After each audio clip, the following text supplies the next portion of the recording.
Coucou les gars, dans cette vidéo je vais t'expliquer pourquoi tu dois absolument voyager solo au moins une fois dans ta vie. Et si tu as vraiment envie de savoir tous les détails du pourquoi, je t'invite à rester jusqu'à la fin de la vidéo. Un petit aparté mais etc. et j'ai juste trop hâte.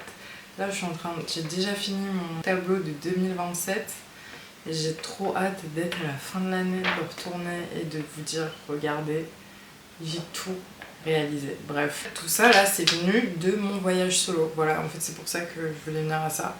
Bon, il y a un aspect que je peux vous dire, le reste je le garde pour moi. C'est il faut que je déménage, donc je vais déménager. Le titre de la vidéo c'est j'ai manifesté la vie de mes rêves. Alors, pourquoi tu dois voyager solo? Déjà de 1, regarde. Toutes les grandes personnes, les grands esprits, les prophètes, tout ce que vous voulez, ils se sont tous isolés au moins un moment dans leur vie pour avoir des révélations intérieures.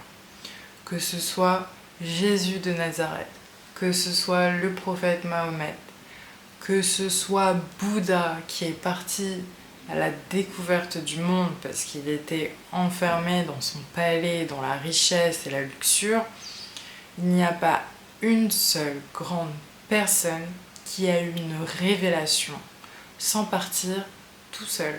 Quand je vous parle de partir tout seul, c'est de partir en terre inconnue. Comment vous voulez vous apprendre vous-même si vous ne savez pas comment, un endroit inconnu, dans un endroit où vraiment vous êtes tout seul. Quand je vous dis partir voyager solo, c'est pas ouais je vais à un endroit, je vais rejoindre des potes. Non, c'est vous partez à l'aventure solo.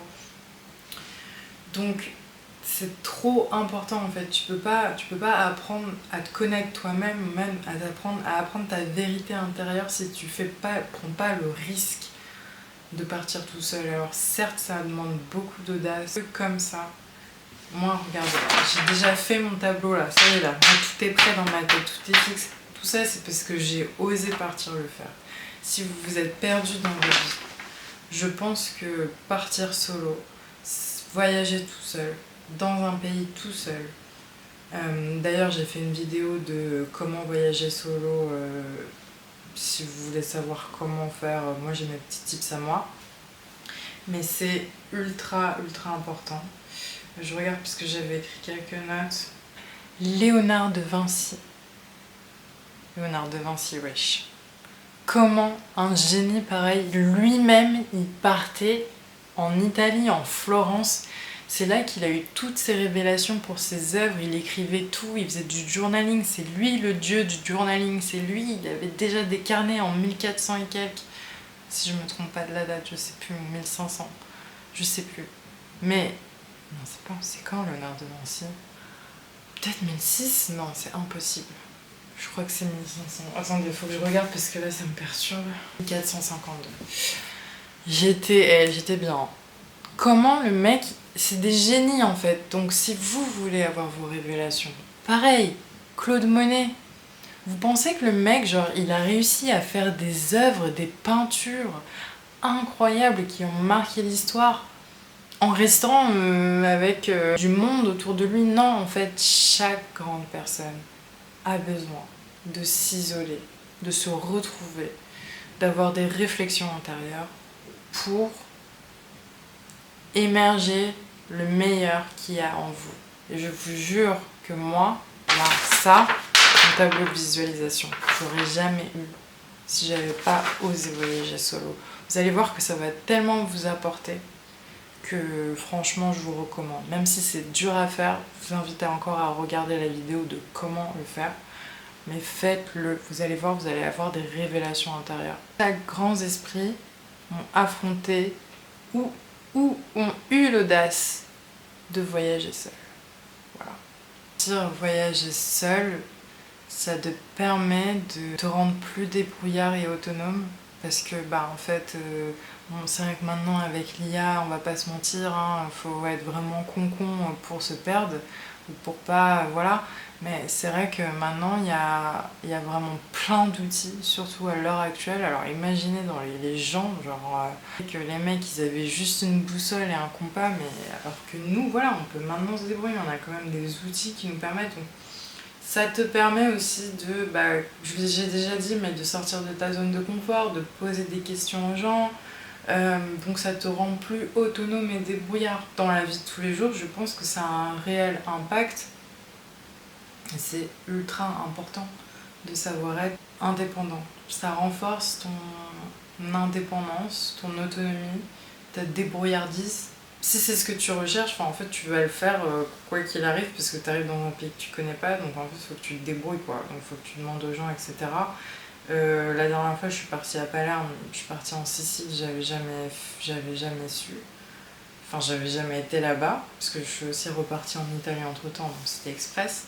Mais c'est vrai que en fait, j'avais pas envie de prendre un Uber et de payer 70 € pour aller en centre-ville. Du coup, je me suis un peu débrouillée pour essayer de trouver un bus à 6 € pour aller au centre-ville. Mais c'est vrai que tu te dis, ah ouais, mais en fait, une fois que tu commences, après tu le fais naturellement. Tu te dis, au pire des cas, c'est pas grave, quoi. Enfin, j'aime bien me débrouiller, je demande aux gens où est-ce que je dois prendre le bus. Les gens, ils vont m'aider, ils vont pas me laisser. Voilà, surtout à l'aéroport, les gens, ils t'aident, ils sont pas en mode. T'ouvres aux autres. C'est vrai que t'as une tendance à vouloir plus aller vers les gens, à l'extérieur, etc. Après, moi, c'est vrai que j'habite à Paris, donc les gens, ils sont un peu dans leur bulle, ils mettent leurs écouteurs, c'est là, dans le métro, ils marchent vite et tout. Donc, c'est vrai que je me laisse plus et il faudrait que je le fasse plus. Comme je disais, passer du temps tout seul, c'est ultra introspectif. Parfois, il faut vous forcer. Même à passer du temps tout seul. Donc certes, si vous êtes en hostel ou en auberge, vous allez avoir du monde, donc c'est cool, mais accordez-vous de partir tout seul. Je me rappelle quand j'étais au Portugal, ce qui est trop bien. Par contre, si vous voulez faire un voyage introspectif, Lagos c'est super. De chemin en bois qui vous permet en fait de faire de marcher tout le long des falaises. C'était génial et c'est là que j'ai eu des révélations. J'ai pris mon carnet, je me suis posée pendant 2 heures, je marchais. En plus, c'est trop beau le long des falaises et tout, je marchais. Et à un moment, il y a eu le sunset et tout, j'ai fait vas-y, je me pose ici et tout. C'était trop beau avec la mer. Et j'ai commencé à écrire et je me suis dit mais qu'est-ce que je peux arranger, comment je peux devenir une meilleure personne, quelles sont mes sources d'angoisse en fait. Et là, je les ai trouvées, mes sources d'angoisse. Et c'est toujours les mêmes, j'en ai 2. Et c'est là que j'ai eu la révélation, je me suis dit mais pourquoi je ne résous pas ces trucs en fait. Et il y a toujours des solutions aux sources. Donc prenez le temps aussi, c'est ultra introspectif, c'est trop bien. Tu prends vraiment le temps pour soi, pour savoir ce que t'aimes, ce que t'aimes pas. Les moments tout seul, ils sont tellement bien. Coupé du monde, moi franchement je suis tout le temps connectée sur mon téléphone, sur mon ordi, machin. Ouais, genre je laisse mon téléphone, je vais me balader là, je reviens d'une balade de 3 heures les gars, j'en avais trop marre d'être tout le temps connectée à internet et tout, j'en peux plus. Je laisse mon téléphone, je pars, je marche. Les gars c'est trop bien en fait, c'est se détache du regard des gens. Ça c'est en fait, tu t'en fous de te dire ah ouais mais qu'est-ce que les autres ils vont penser, qu'est-ce que les autres, tu t'en fous. En fait tu te rends compte que les gens ils sont, même eux ils sont dans leur tête, ils sont dans leur cerveau. Aller manger tout seul, je m'en fous. Aller au cinéma tout seul, je m'en fous. En fait je m'en fous de tout. Genre je m'en fous au point où voilà je deviens respectueuse, mais je me détache de ça et en fait des fois je vais au McDo toute seule, je m'en fous. Je m'en fous, en fait, je suis là, genre, je suis dans mon truc. C'est, en fait, tu te détaches du regard des gens, quoi. T'es pas là en train de te dire, ah, mais qu'est-ce que les gens ils vont penser, tu sais, quand tu postes, les gens ils sont là, mais qu'est-ce que les gens. Je m'en fous, je poste ce que j'ai envie, en fait. Que j'ai un œil au beurre noir, un cil mal taillé, ou j'en sais rien, ou des bouteilles de bière sur mon poste, je m'en fous. Je m'en fous. Et à me détacher du regard des gens et me dire, en fait, il y a tellement de gens. Et en plus, souvent, les gens, ils sont eux-mêmes dans leur tête et en fait, ils prêtent même pas attention. Tout à l'heure, j'ai été m'allonger dans un parc, il n'y avait personne qui était allongé. Hein. Il y a des gens, ils auraient dit non, mais moi, je vais pas m'allonger parce qu'il n'y a personne qui est allongé. Et moi, je m'en fous, j'ai pris ma serviette. J'ai pris ma serviette de plage là, je me suis allongée, il n'y avait pas marqué que c'était interdit de s'allonger sur le gazon, je me suis allongée. Je m'en fous. En fait, c'est un truc où tu vis pour toi et on a tellement qu'une seule vie. Normalement, après ça dépend si vous croyez à la réincarnation, mais on est là en fait pour vivre, on n'est pas là pour se restreindre du regard des gens en fait.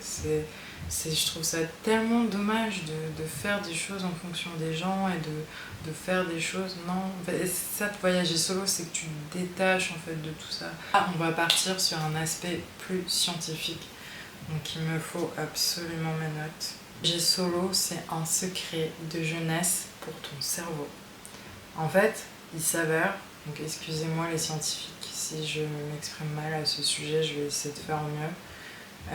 En fait, il s'avère que quand tu te retrouves dans un endroit inconnu, avec une langue que tu connais pas, avec des gens que tu connais pas, alors en fait, ton cerveau, il revient en mode apprentissage. Parce que tu apprends de nouvelles choses.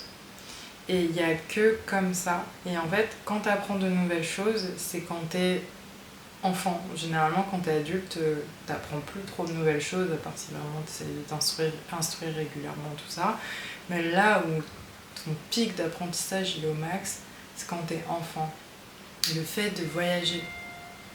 Et le fait de voyager solo, bah, ça permet vraiment de remettre ton cerveau, enfin voyager dans un endroit que tu connais pas, plus solo, c'est encore plus renforcé, dans une phase d'apprentissage, une phase d'hyper éveil, c'est ça qu'ils disent. Tu redeviens en fait en éveil, tu as plein de nouvelles informations qui arrivent, etc.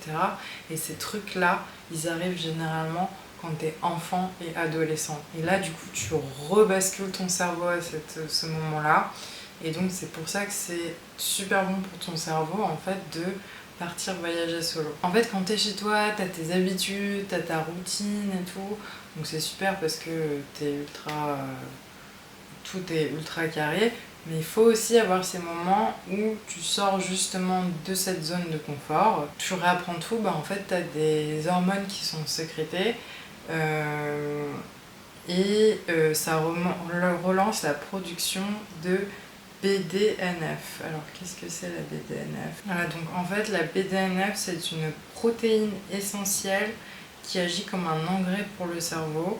Il favorise la survie des neurones existants et stimule la croissance de nouvelles connexions et aide le cerveau à s'adapter et à se réparer. Vous vous rendez compte ou pas que voyager solo, ça vous crée tout ça dans votre tête? Et donc c'est comme une cure de jouvence, tu redeviens jeune. Donc voilà, j'ai essayé de citer les différents aspects pour lesquels tu devrais voyager solo. Toi du coup, est-ce que ça t'a donné envie de le faire? En tout cas, merci d'avoir regardé jusqu'au bout et je te dis à bientôt pour une prochaine vidéo.